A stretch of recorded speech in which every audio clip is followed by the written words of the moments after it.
Bonsoir à tous, une petite vidéo sur le marché de la crypto ce soir. Alors, on va pas reparler des FTX, d'accord? Parce que on a déjà parlé, il y a beaucoup de news dessus. C'est un Ponzi, c'est de l'escroquerie, il a utilisé l'argent de ses propres clients, etc., pour financer telle partie. Vous voyez, donc, bon, ça, on va pas en parler. Et je vais plus vous montrer une vidéo, j'espère, pour remonter le moral, parler justement de tout ce qui est Bitcoin, la philosophie de Bitcoin, pourquoi ça a été créé. Et après, il y a des gens qui comprennent pas toujours, qui cherchent pas à comprendre non plus pourquoi c'est bien d'avoir du Bitcoin. Je vais remettre la vidéo du prince Philippe de Serbie, qui explique très très bien. Et je vais traduire après, d'accord? No, it's definitely for free. It is for free. Yes, it is for free because not crypto, but Bitcoin. Okay. It's only about Bitcoin. Bitcoin is freedom. And this is something I want for everyone. Really? And this is something that everyone has to learn. They will learn slowly. Some people will not want to learn it because they're not used to it. They want to protect the system that they do well in. But they don't realize that their system, or maybe they do, is not advantageous to everyone else in the world. So billions of people around the world are not having a good time right now. Yeah. Well, we need to take the money away from the states. We need. I think I should stop you now. Oh, yeah, no. They're gonna misunderstood you. Yeah, that's true. I'm I'll afraid, say- you know. yeah. No, I'm Sorry. joking, it's a joke. I'll say it again. I think we need to. I think we need to have hard money again. Yeah. We need to have good quality money that's not subject to inflation. And as you know, inflation is what really has a problem in this world. Inflation is almost a tax. Especially on at this people. moment, if I understand. Especially this moment, especially since the last financial crisis of 2008, with the extraordinary stimulus that's been pumped into the market, into the economies, and then since then, with the corona pandemic, unprecedented amounts of stimulus have been pumped into the economy. And of course, where's this money going to go? It's going to create inflation. Yeah. Whereas with Bitcoin, you don't have that. You have a cap of only 21 million Bitcoins that are going to be produced, and therefore it's never going to be an inflationary asset. And this helps to protect people. And on top of that, it's censorship free. It's very fungible. You can move it around, and it's what will help people help people's individual sovereignty again. Yes. And this helps for people's freedom. Voilà, discours incroyable. Je vais vous traduire en français. Je sais pas si pour les gens qui sont pas, qui comprennent pas l'anglais. Il explique que le Bitcoin, en fait, c'est la liberté, d'accord? La liberté. Pourquoi? Parce que c'est décentralisé. Ça a été créé pour ça, pour transférer de la valeur entre les gens. Et pour comprendre pourquoi Bitcoin, parce que c'était écrit en 2007, la crise de subprime, etc. Et c'est un groupe où une personne a voulu créer la monnaie libre, en fait, sans intermédiaire. C'est pour ça, et en plus capé à 21 millions. Et contrairement à la monnaie fiat, où les banques centrales impriment de manière illimitée, créant de l'inflation, dévaluant votre propre monnaie, vous perdez en pouvoir d'achat. C'est pour ça que l'inflation c'est comme une taxe, en fait, une taxe cachée, d'accord? Lorsque l'État augmente des impôts, directement vous le sentez que vous perdez en pouvoir d'achat. Mais l'inflation, c'est assez pervers, parce que vous le sentez plus ou moins, en fait, pas trop, donc c'est pour ça qu'on appelle ça caché. Et c'est également un transfert de richesse entre les riches, entre les pauvres vers les riches, en fait, l'inflation, d'accord? Parce que les riches ont accès, en fait, à l'impression monétaire via le marché de la dette. En fait, ils peuvent emprunter à des taux zéro, voire taux négatifs, etc. Je vous ai déjà parlé de ça, de la création monétaire, pardon, il y a quelques vidéos sur ça. Et son discours du prince Philippe est incroyable. Moi, je trouve ça incroyable. Et pour lui, le Bitcoin, c'est extraordinaire. C'est votre souveraineté. En fait, vous avez votre propre monnaie. Vous pouvez transférer de la valeur à une autre personne sans intermédiaire. On ne peut pas vous bloquer ou vous censurer. Personne ne peut vous censurer, d'accord? Décentralisé.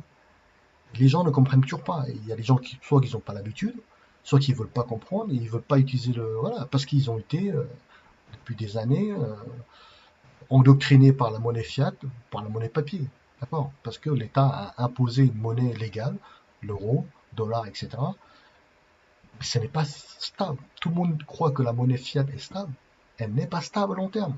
Regardez la courbe de l'euro, la courbe du dollar, ça chute en fait. Toutes les monnaies fiat chutent parce qu'ils ont imprimé tellement de fausses monnaies en fait, de liquidités, et, et vous perdez en pouvoir d'achat.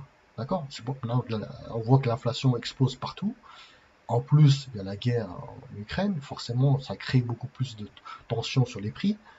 C'est compliqué, vous voyez. Donc, je cherche pas à convaincre les gens. Il y a des gens qui vont toujours rester en monnaie fiat parce que ils disent que bon, ils vont dire ah Bitcoin ça n'a pas de valeur, ça sert à rien, ça valait à zéro, etc. On cherche pas à les convaincre. C'est pas, on peut pas convaincre. On cherche pas à convaincre les gens qui ont été endoctrinés depuis des années en fait sur la monnaie papier. D'accord? Mais lui, il explique que le fait d'avoir du Bitcoin, en fait, vous avez votre propre monnaie et vous détenez votre propre souveraineté, en fait.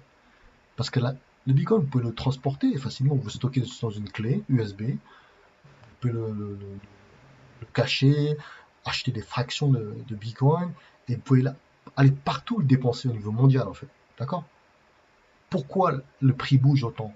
Parce que là, c'est encore petit. La capitalisation du Bitcoin, c'est rien. C'est tout minus, c'est tout petit comparé à l'or, au Forex ou à la bourse, c'est rien. C'est pour ça que le prix bouge beaucoup. Soit ça baisse énormément, soit ça chute énormément. C'est devenu aussi un actif spéculatif, forcément, comme tout actif financier.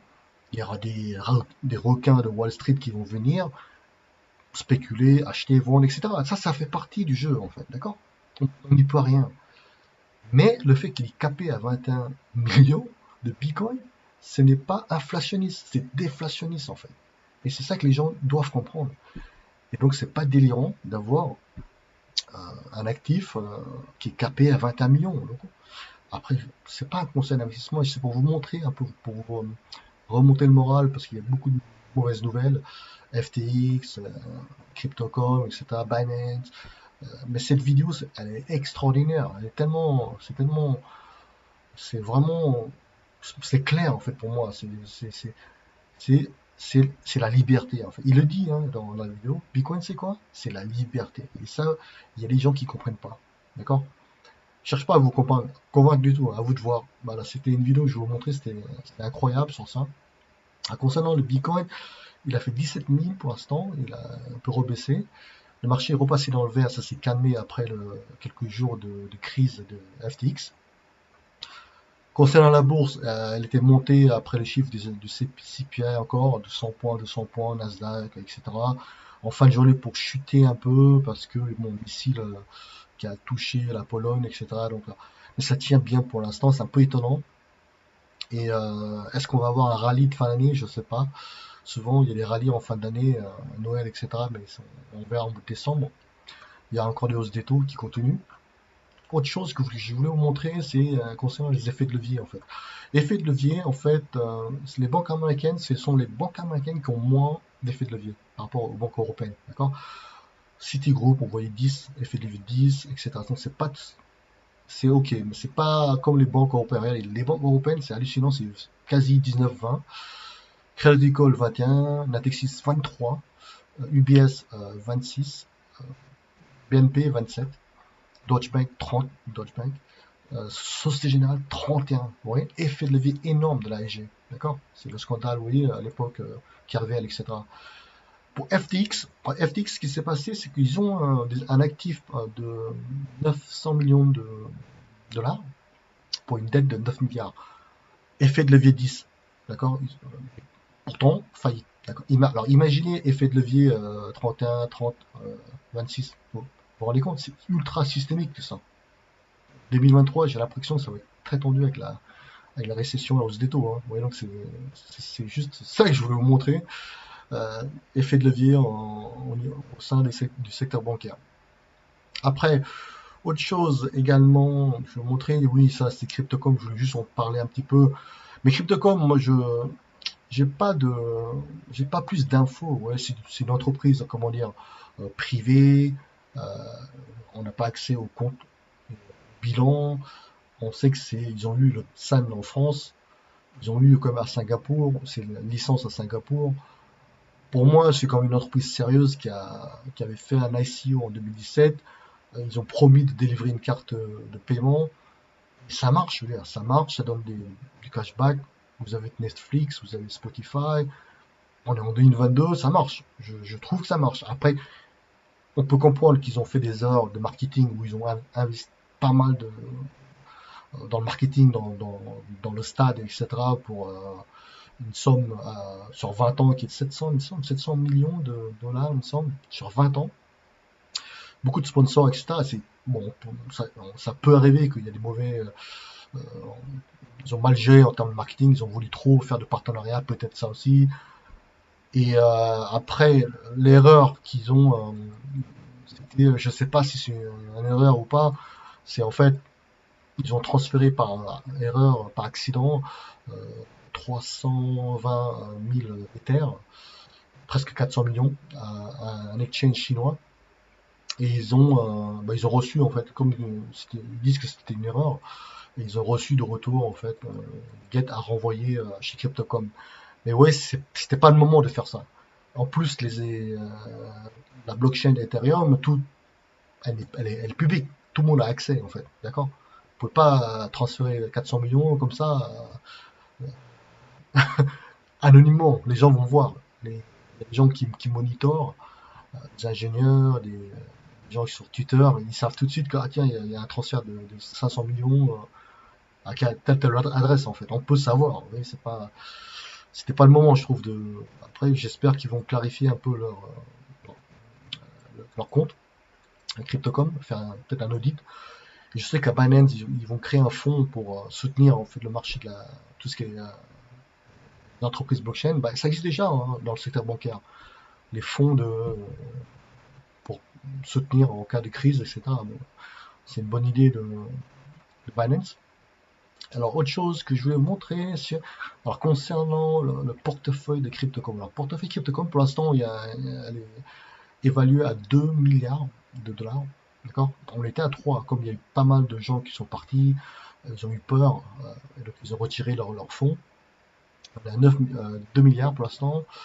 Alors concernant la composition de leur portefeuille, en fait, Bitcoin, ils ont 30% à peu près. Shiba, on a vu qu'ils avaient 20%.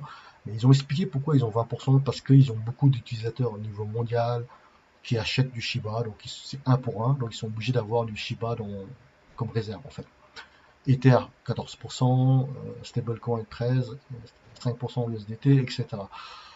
Il y a des gens qui vont critiquer parce que oui, mais c'est énorme, 20% Shiba. Je suis d'accord avec vous. D'accord, je suis d'accord avec vous. Mais ils ont expliqué pourquoi ils ont eu du Shiba. Parce que ce sont les utilisateurs de Crypto.com qui achètent du Shiba. C'est pas de leur faute. D'accord? Donc ils sont obligés d'avoir de la réserve en fait du Shiba. Même si d'autres appellent du shitcoin, etc. Après, c'est à vous de voir. Hein. C'est pas... Voilà, ça c'est la composition de leur portefeuille.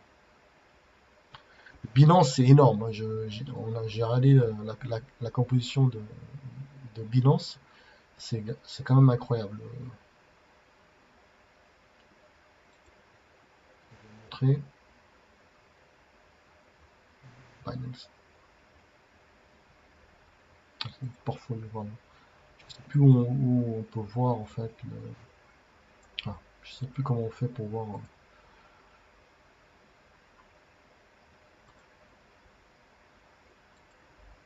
Ah, c'est long. Désolé, hein, c'est un nouveau site que je découvre. Euh, alors, portfolio, je sais plus comment on fait. On avait vu.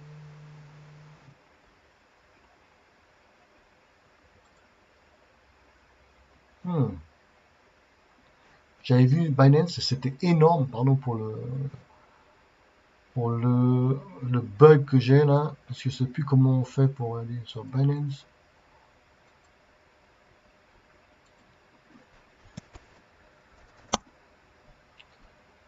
Ah voilà, pardon, on est arrivé sur Binance. Alors Binance, c'est énorme. C'est normal qu'ils sont premier exchange, ouais, les actifs que Binance a. C'est énorme. 63 milliards.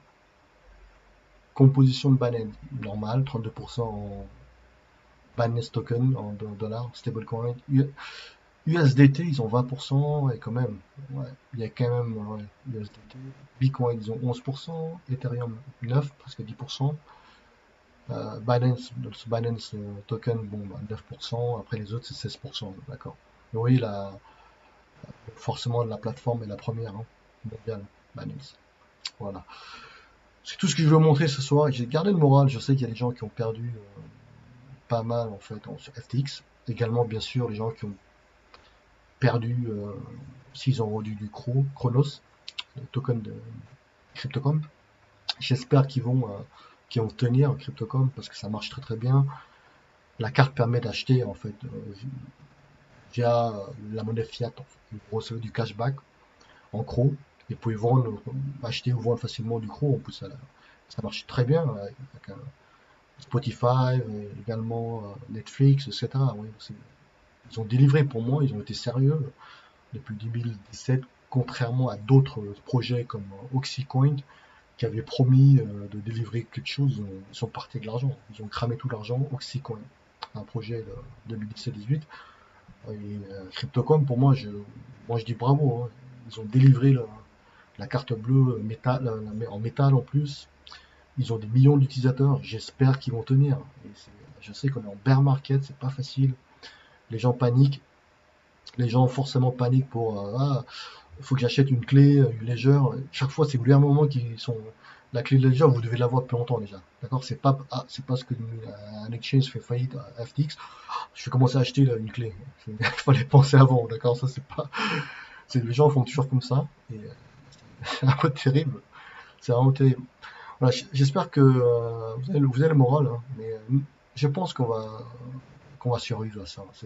C'est un cycle normal de récession et de crack, et les choses vont repartir après. Il manque juste la date. Oui, on n'a pas forcément la date quand ça va craquer, mais gardez le moral et allez voir la vidéo pour les gens qui comprennent ce que je veux dire sur le Bitcoin. La vidéo, elle est incroyable. Donc je partage vraiment ce qu'il dit, Prince Philippe Serbie. Passez une bonne soirée. Au revoir.